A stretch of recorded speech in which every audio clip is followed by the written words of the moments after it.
Friends, તો હું રેણુકા મારી ધ્રુવી રસોઈમાં તમારું સ્વાગત કરું છું। તો આજે આપણે બનાવવાના છીએ દહીંવડી। તો દહીંવડી બનાવવા માટે આપણે ચોખાના લોટમાંથી બનાવવાના છીએ। તો મેં ખાટું દહીં લીધું છે, તો 1 વાટકી દહીં લીધું છે। તો સૌપ્રથમ દહીંને આપણે થોડું ફેટી લઈશું અને સ્મૂથ બનાવી લઈશું। તો સૌપ્રથમ આપણે દહીંને ફેટવાનું છે, તો એકદમ સરસ રીતે એવું ફેટી અને સ્મૂથ કરી લઈશું।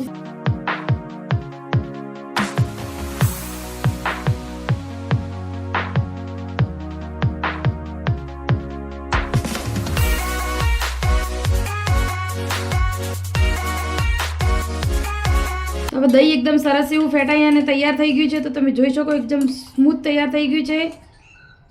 તો હવે આપણે તેમાં ચોખાનો લોટ નાખીશું। ચોખાના લોટને આપણે જરૂર મુજબ જ નાખીશું અને સરસ એવું બેટર બનાવી લઈશું।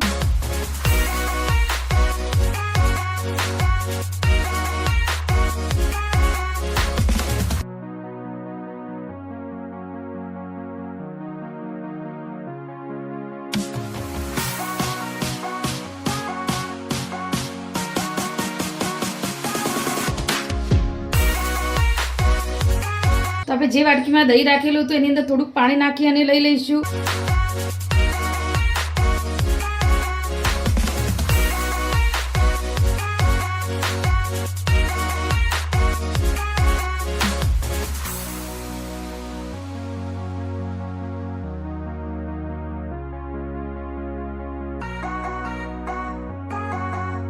ફ્રેન્ડ્સ, તમે જોઈ શકો છો મેં જોઈતો લોટ નાખી અને સરસ એવું સ્મૂથ બેટર બનાવવાની કોશિશ કરી છે।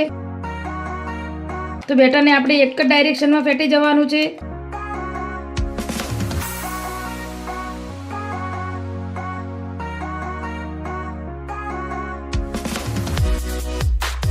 તો ફ્રેન્ડ્સ, તમે જોઈ શકો છો આપણે એકદમ એવું સ્મૂથ એવું બેટર બનાવીને તૈયાર કરી લીધું છે।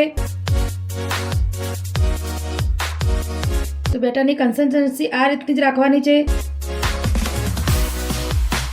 તો આપણા બેટરની અંદર હવે આપણે 1 ચમચી જેટલા કાળા મરી, 1 ચમચી જીરું, 1 ચમચી જેટલા કાળા તલ, 1 થી 2 ચમચી લીલા મરચાં કટિંગ કરીને લીધા છે એ લઈશું।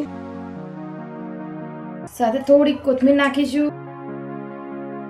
બધો મસાલો નાખ્યા પછી સરસ એવું બેટરને હલાવી લઈશું।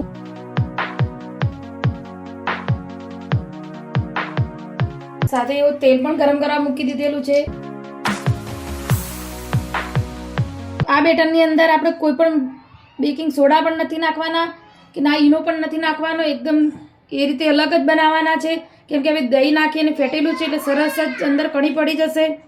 તો હવે તેની અંદર આપણે સ્વાદ અનુસાર મીઠું નાખી દઈશું। ફરીથી તેને આપણે મિક્સ કરી લઈશું।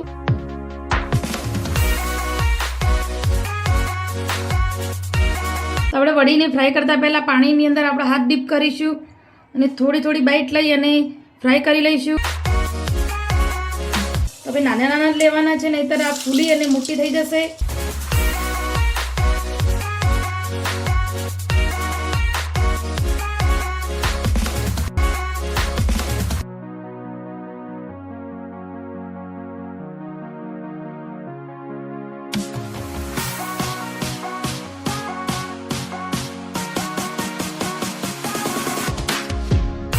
તો ફ્રેન્ડ્સ, વડીને આપણે નાખ્યા પછી સતત એકદમ હલાવી અને પલટ પલટ કરી અને બ્રાઉન કલરની કરીને ઉતારવાની છે। તો તમે જોઈ શકો છો આ વડીને ચડતા ફક્ત 1 થી 2 મિનિટ જ લાગે છે। તો આપણે નાની નાની જ વડી બનાવવાની છે। જો તમે મોટું નાખશો તો એકદમ ફૂલી અને મોટા મોટા વડા થઈ જશે। તો આપણે વડી એકદમ સરસ એવી ફ્રાય થઈ ગઈ છે, તો હવે બહાર કાઢી લઈશું।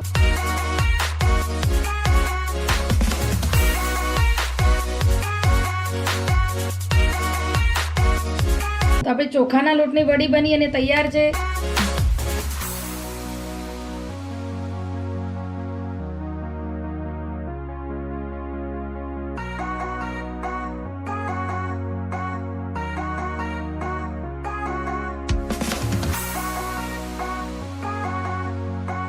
ફ્રેન્ડ્સ, જોઈ શકો છો આપણી આજની ચોખાના લોટની દહીં વડી બની અને તૈયાર છે। તો આજની મારી સહેલીની સરળ રેસીપી કેવી લાગી એ જરૂરથી કહેજો। તો તમે જોઈ શકો છો અંદરથી પણ એકદમ સરસ એવી જાળીદાર બની છે। ફ્રેન્ડ્સ, આજની મારી સહેલી અને સરળ રેસીપી ગમી હોય તો લાઈક શેર કરજો મારી ચેનલમાં નવા હોય તો સબસ્ક્રાઈબ પણ કરજો. આવી જ નવી અને સહેલી રેસીપી સાથે હું ફરીથી મળીશ. ત્યાં સુધી આવજો.